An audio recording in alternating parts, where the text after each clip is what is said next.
Hello everyone, our today's topic is cytoskeleton, an elaborate network of filamentous proteinaceous structure consisting of microtubules, microfilaments and intermediate filaments present in the cytoplasm is collectively referred to as the cytoskeleton. Skeleton क्या होता है? मतलब एक ढांचा, जैसे एक हड्डियों का ढांचा होता है. skeleton क्या होता है? हड्डियों का ढांचा होता है. वैसे ही साइटोस्केलेटन में एक फिलामेंटस मीन्स ऐसे फिलामेंट्स बनी हुई होती हैं. Okay, and these filaments are made up of the protein structure होता है. It consist microtubules, microfilaments and intermediate filaments, collectively refer to as a cytoskeleton. The cytoskeleton in a cell are involve in many functions. बहुत सारे functions होते हैं इसके. First of all इसका function होता है मैकेनिकल सपोर्ट. ये मैकेनिकल सपोर्ट प्रोवाइड करता है, मोटिलिटी मूवमेंट में हेल्प करता है, and maintenance of the shape of the cell की शेप को मेंटेन करके रखता है. ओके, तो cytoskeleton is a filamentous proteinaceous structure. 3 parts होते हैं इसके अंदर. 3 कैटेगरी होती है: microtubules, microfilaments and the intermediate filaments.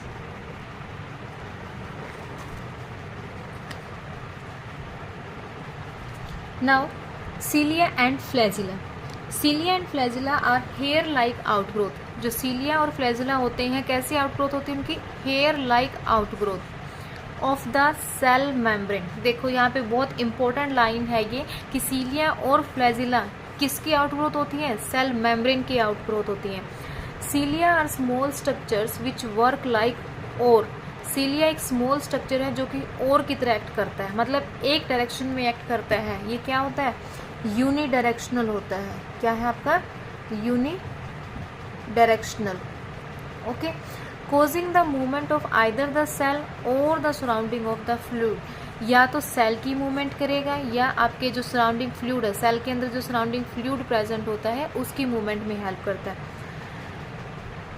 Flagella are comparatively longer and responsible for the cell movement as compare to cilia. Flagella का जो साइज होता है वो लॉन्गर होता है and it is only responsible for the cell movement. The prokaryotic bacteria also possesses flagella but these are structurally different from that of the eukaryotic flagella. Flagella जो है, flagella is present both in prokaryotes and eukaryote. Flagella दोनों cell में present होता है. Prokaryotic cell में भी present होता है, यूकैरियोटिक में भी प्रेजेंट होता है, बट इसका जो स्ट्रक्चर है वो डिफरेंट होता है. प्रोकैरियोट में जो फ्लैजिला होता है वो कहाँ से अराइज होता है? सेल वॉल से अराइज होता है. कहाँ से अराइज होता है? ये सेल वॉल से अराइज होता है. ओके, बट यूकैरियोट के अंदर जो फ्लैजिला होता है वो आपका कहाँ से अराइज होता है? सेल मेम्ब्रेन से अराइज होता है. ये एक स्ट्रक्चर डिफरेंट है इनका, मीन्स दोनों में ये एक मेन डिफरेंस है. ओके, और सीलिया और फ्लैजिला में क्या डिफरेंस है? Cilia is smaller as compare to the flagella. Cilia का साइज छोटा होता है एज कम्पेयर टू फ्लैजिला. ये यूनिडायरेक्शनल होता है. Okay, and cilia is responsible for the movement of either of the cell or the surrounding fluid, but flagella is only responsible for the cell movement. Flagella सिर्फ cell की movement के लिए responsible है, but cilia cell की movement के लिए भी responsible है और सराउंडिंग फ्लूइड के लिए भी रिस्पॉन्सिबल है. Okay, this is all about सीलिया and flagella. The electron microscopic study of a cilium or the flagellum shows that they are covered with the plasma membrane. किसकी कवरिंग होती है इनके ऊपर? Plasma membrane. Their core called the axoneme. इसका जो structure होता है उसको हम क्या बोलते हैं? एक्सोनिम. ये जो ऊपर गिवन है.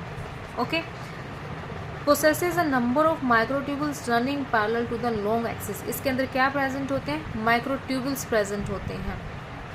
The axoneme usually has 9 doublets of radially arranged peripheral microtubules. पहले हम ये वाला स्ट्रक्चर बना के देखते हैं, उसके बाद हम NCERT की लाइंस को रीड करेंगे. Okay,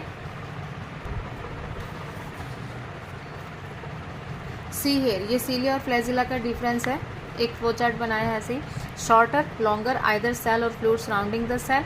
it is responsible only for the cell movement. Okay, now अब हम इसका स्ट्रक्चर बनाते हैं. आउटर लेयर, इसके अंदर क्या है? 9 डबलेट्स प्रेजेंट होते हैं. 1 2 3 4 5 6 7 8 9. Okay, 1 2 1 2 1 2 1 2 1 2 1 2 1 2 1 2 1 2. and in center only two present, 1 2, ये अटैच्ड होते हैं ऐसे। ओके, दिस इज एक्सोनिम, ये क्या है हमारा एक्सोनिम। ये क्या है डबलेट है। What is this doublet, inter doublet microtubules.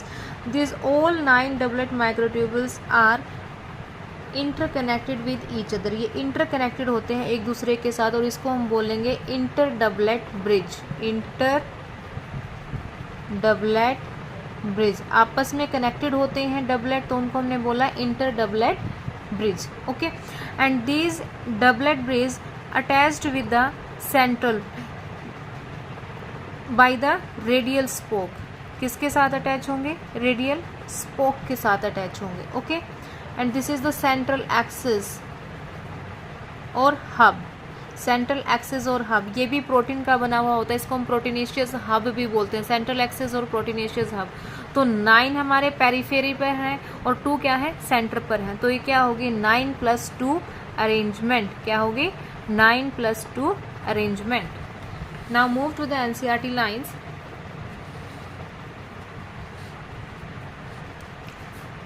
The axonym usually has 9 doublets of radially arranged peripheral microtubules. 9 है radially arranged है peripheral पर, peripheral मतलब corners पर, and a pair of centrally located microtubules, और एक pair present है center में। Such an arrangement of axonymal microtubules is referred to as the 9 + 2 array, और इसी arrangement को हमने क्या बोलना है 9 + 2 arrangement. The central tubules are connected by the bridge and is also enclosed by a central sheath which is connected to one of the tubules of each peripheral doublet by a radial spoke. Radial spoke के साथ attach हैं एक दूसरे। Okay, thus there are 9 radial spokes. So कितनी spokes हुई 9. The peripheral doublets are also interconnected. अब ये जो peripheral doublets हैं ये भी आपस में interconnected हैं by the linkers. Inter doublet bridge को हम क्या बोलते हैं linker भी बोलेंगे, is also known as linker. Both the cilium and the flagellum emerge from centriole-like structure.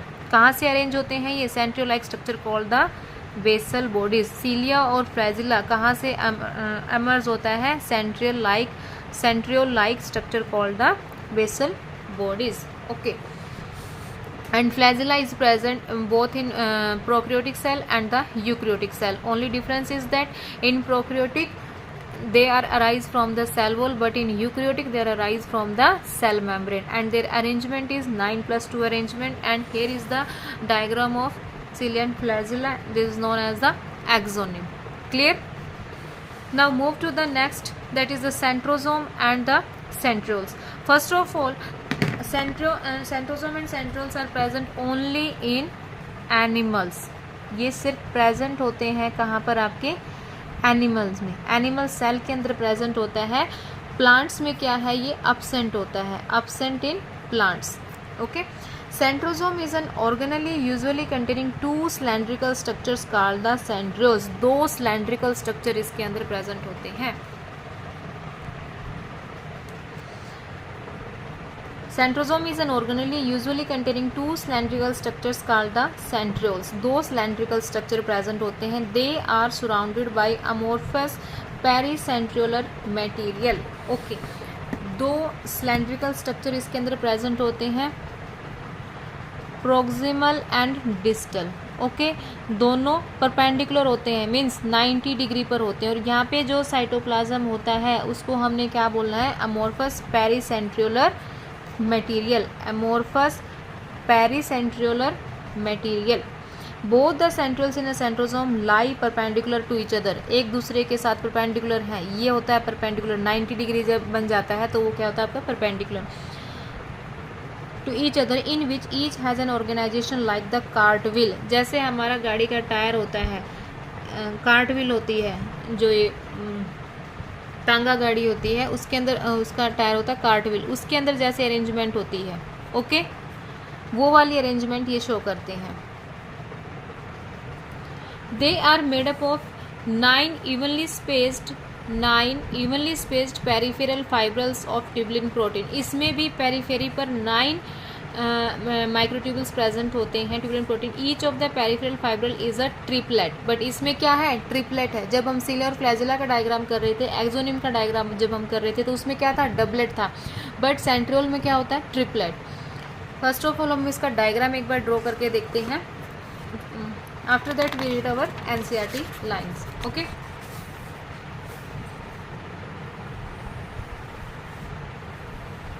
इसमें क्या प्रेजेंट होता है आपका, इसमें भी 9 ही होते हैं, 1 2 3 4 5 6 7 8 9, बट इसमें क्या है, ट्रिपलेट प्रेजेंट होते हैं, 1 2 3 1 2 3 1 2 3 1 2 3 1 2 3 1 2 3 1 2 3 1 2 3 1 2 3। ओके, एंड एक प्रोटीनेशियस हब हमारा सेंटर में प्रेजेंट होता है। ये प्रोटीनेशियस हब है, ये भी प्रोटीन का ही बना हुआ था, और पेरिफेरिपल 9 ट्रिपलेट प्रेजेंट होते हैं। ओके, अब ये ट्रिपलेट इसके साथ अटैच होते हैं, किसके थ्रू, रेडियल स्पोक के थ्रू। जैसे कि हमारा सीलिया और फ्लैजिला में था, वो भी रेडियल स्पोक के थ्रू अटैच थे, इसमें भी ये किसके साथ अटैच होंगे, रेडियल स्पोक के थ्रू। और वो भी इंटर डबलेट आपस में अटैच थे, जब पेरिफेरी पे जो डबलेट थे आपस में अटैच थे with the help of inter doublet और द लिंकर प्रोटीन। अब ये जो ट्रिपलेट है ये भी आपस में अटैच होते हैं, 1 1 2 3 1 2 3, 1 attached with the 3 1 attached with the 3 1 attached with the 3 1 attached with the 3। Okay, they follow this type of arrangement, 1 attached with the 3 1 attached with the 3 1 attached with the 3। Okay, ये क्या है, हमारा ट्रिपलेट है, trimeric protein है। Okay, ये proteinaceous hub हो गया, क्या हो गया, ये प्रोटीनेशियस हब हो गया, ये भी प्रोटीन का बना हुआ है, सेंटर वाले के साथ अटैच है with the help of radial spoke. Okay, ये वाला क्या हो गया, लिंकर प्रोटीन आपस में, ठीक है। So this is the structure of centriole. Now move to the NCERT lines. The adjacent triplets are also linked. ये एडजेसेंट है, ये और ये साइड बाई साइड जो होता है वो क्या होता है, एडजेसेंट होता है। The central part of the proximal region of the centriole is also proteinaceous and called the hub. ये भी सेंटर वाला पार्ट क्या है, हमारा प्रोटीन से बना हुआ होता है, और इसको हम बोलते हैं hub, which is connected with the tubules of the peripheral triplets, जो कि ट्रिपलेट्स के साथ अटैच होता है with the help of radial spoke, with the help of radial spoke, with the help of radial spokes made up of protein. The centriole form the basal body of cilia और flagella. अब centriole का काम क्या है, ये basal body बनाता है सीलिया और फ्लैजिला की, and spindle fibers that give rise to the spindle apparatus during the cell division in animal cell। animal cell के अंदर जब माइटोटिक डिवीज़न होती है, म्योसिस माइटोटिक डिवीज़न जो होती है, उसके अंदर जब हम म्योसिस डिवीज़न जब होती है, उसके अंदर जब स्पिंडल एपरेटस होता है, सेल डिवीज़न होती है, स्पिंडल एपरेटस बनता है। ओके, उसके अंदर ये सेंट्रियोल जो है वो काम करता है, इसका फंक्शन यही होता है, that give rise to spindle apparatus during the cell division in animal cells. So इसकी अरेंजमेंट क्या होगी, हमारी 9+0 अरेंजमेंट होगी। ओके, सेंट्रियोल की अरेंजमेंट क्या होती है, 9+0 अरेंजमेंट होती है, और सीलिया और फ्लैजिला की अरेंजमेंट क्या होती है, 9+2 अरेंजमेंट होती है। ओके, एक और पॉइंट जो है अकॉर्डिंग टू नीट वो इम्पोर्टेंट है, आ सकता है कि जो प्रोकैरियोट के अंदर जो फ्लैजिला है वो किस प्रोटीन से बना हुआ होता है, फ्लैजिलिन प्रोटीन से। कौन से प्रोटीन से बनता है, फ्लैजिलिन प्रोटीन से। Prokaryotic flagella, prokaryotic flagella is made up of flagellin protein. किसका बना हुआ होता है, फ्लैजिलिन प्रोटीन का बना हुआ होता है, और यूकैरियोट्स में वो प्रोटीन का बना हुआ होता है। ये याद रखना है, कई बार क्वेश्चन आता भी है ये कि prokaryotic flagella is made up of the flagellin protein. And what is the arrangement of centriole, 9+0। What is the arrangement of सीलिया and flagella, 9+2 arrangement. Okay.